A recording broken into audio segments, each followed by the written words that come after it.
Hello, എല്ലാവർക്കും എൻ്റെയും എൻ്റെ ഫാമിലിയുടെയും ഹൃദയം നിറഞ്ഞ ഓണാശംസകൾ. ഇന്ന് ഓണമായിക്കൊണ്ട് നമ്മൾ പേപ്പറും കൊണ്ടുള്ള അത്തപ്പൂക്കളമാണ് കേട്ടോ ചെയ്യുന്നത്. പൂക്കളമൊക്കെ ഇടുമ്പോൾ പൂവും കൊണ്ടുണ്ടാക്കിയിടുന്ന അത്ര എന്തായാലും വേറെ ഒന്നിനും ഭംഗി ഉണ്ടാവില്ല. എങ്കിലും നമുക്കൊന്ന് ട്രൈ ചെയ്ത് നോക്കാമെന്ന് വിചാരിച്ച് ചെയ്തതാണ്. ഞാനിപ്പോൾ ഈ പൂക്കളം ഉണ്ടാക്കാൻ വേണ്ടിയിട്ട് കളർ പേപ്പറും ചാർട്ട് പേപ്പറുമാണ് കേട്ടോ യൂസ് ചെയ്യുന്നത്. ചാർട്ട് പേപ്പറിന് പകരം ഇച്ചിരി കൂടെ കട്ടിയുള്ള എന്തെങ്കിലും ഉണ്ടെങ്കിൽ അതാണ് നല്ലത്. കാർഡ്ബോർഡോ അങ്ങനെ എന്തെങ്കിലും ഐറ്റം ഉണ്ടെങ്കിലാണ് നല്ലത്. അപ്പോൾ ഞാനിവിടെ ചാർട്ട് പേപ്പറിലാണ് ചെയ്തത്. അത്തപ്പൂക്കളത്തിൻ്റെ സെൻറ്ററിൽ വെക്കാനായിട്ട് നമ്മൾ പൂവാണ് കേട്ടോ ഉണ്ടാക്കിയെടുക്കുന്നത്. അപ്പം പേപ്പർ വെച്ച് നമ്മൾ പൂവൊക്കെ കട്ട് ചെയ്തെടുക്കുക. പൂ കട്ട് ചെയ്യുന്നതും മടക്കുന്നതും ഒക്കെ ക്യാമറയുടെ വെളിയിലായി പോയി. അപ്പോൾ നമുക്ക് അടുത്ത പ്രാവശ്യം എന്താണെങ്കിലും ഞാനൊരു ഫ്ലവർ ചെയ്യുന്ന വീഡിയോ ഇടുന്നുണ്ട്. അന്നേരം നമുക്ക് ഡീറ്റെയിൽ ആയിട്ട് ഇടാം കേട്ടോ. അപ്പം ഞാനങ്ങനെ പൂ ഉണ്ടാക്കിയെടുക്കുകയാണ് ചെയ്യുന്നത്.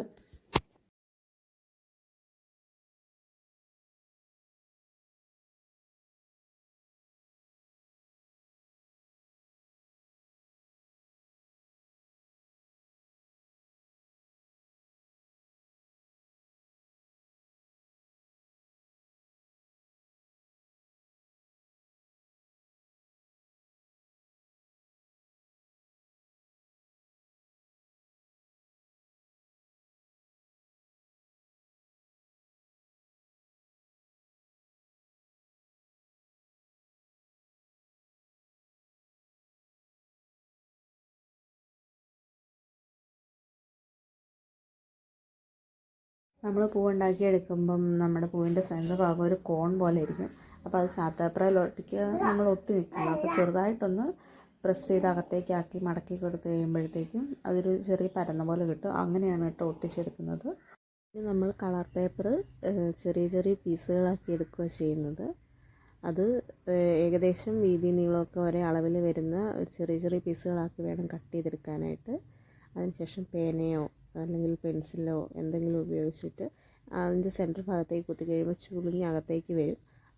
അതിൻ്റെ ചുവടുവശത്ത് പശ തേച്ച് ഒട്ടിച്ച് കൊടുത്തു കഴിഞ്ഞ് കഴിഞ്ഞാൽ നമ്മൾ പൂവൊക്കെ വെക്കുന്ന പോലെ തന്നെ ഇങ്ങനെ വിടർന്ന് വരും കേട്ടോ. അതാണ് ഇപ്പം നമ്മൾ ചെയ്തുകൊണ്ടിരിക്കുന്നത്. അങ്ങനെ നമ്മുടെ ഇഷ്ടമുള്ള കളർ ഉപയോഗിച്ച് ഇഷ്ടമുള്ള ഡിസൈനിൽ ഇഷ്ടമുള്ള രീതിയിൽ പാറ്റേണൊക്കെ വരച്ച് വേണ്ട കളറുകളൊക്കെ കൊടുത്ത് ചെയ്ത് കഴിഞ്ഞ് കഴിഞ്ഞാൽ നമ്മുടെ ഒറിജിനൽ അത്തപ്പൂക്കളം പോലൊക്കെ ഏകദേശം തോന്നുന്ന രീതിയിലൊക്കെ നമുക്ക് കിട്ടും കേട്ടോ. നിങ്ങളിത് ചെയ്യാൻ ഉദ്ദേശിക്കുന്നുണ്ടെങ്കിൽ ആദ്യമേ അറിഞ്ഞിരിക്കേണ്ടത് ഇതിന് നല്ല ക്ഷമ വേണം. ഏകദേശം ഒരു 7-8 മണിക്കൂറോളം എടുത്ത് ഞാനിതിങ്ങനെ ആക്കിയെടുക്കാനായിട്ട്. അപ്പോൾ അതൊക്കെ അറിഞ്ഞിട്ട് വേണം കേട്ടോ ചെയ്യാനായിട്ട്. നിങ്ങൾ അതിന് വേണ്ടിയിട്ടുള്ള സമയമൊക്കെ എടുത്തിട്ട് വേണം ചെയ്യാൻ. അപ്പം നിങ്ങൾക്ക് വീഡിയോ ഇഷ്ടപ്പെടുവാണെങ്കിൽ സബ്സ്ക്രൈബ് ചെയ്ത് സപ്പോർട്ട് ചെയ്യണേ.